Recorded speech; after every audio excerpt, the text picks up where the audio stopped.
পূর্ণাঙ্গ বেঞ্চ আজকে যা রায় দিয়েছেন সেই রায়ে প্রমাণিত হয়েছে জনাব তারেক রহমান সাহেব বিএনপির ভারপ্রাপ্ত চেয়ারম্যান, তিনি ন্যায় বিচার পেয়েছেন।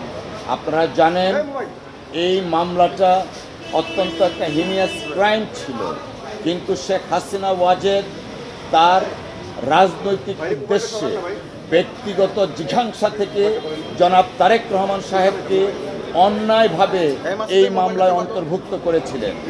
আজকে সর্বোচ্চ আদালতের মাধ্যমে প্রমাণিত হয়েছে জনাব তারেক রহমান সাহেব নির্দোষ এবং তিনি খালাস পেয়েছেন। পাশাপাশি এইটাও এস্টাবলিশড হয়েছে শেখ হাসিনা ওয়াজেদ প্রকৃত অর্থে আইবি রহমান সহ যারা আনফর্চুনেটলি মৃত্যুবরণ করেছেন তাদের বিচার শেখ হাসিনা চায়নি।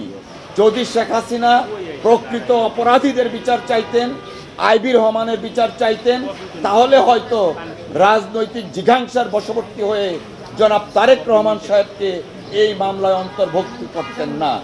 আমরা মহান আল্লাহর দরবারে আবারও শুকরিয়া আদায় করছি, জনাব তারেক রহমান সাহেব ন্যায় বিচার পেয়েছেন। আমরা বিএনপির পক্ষ থেকে আল্লাহর দরবারে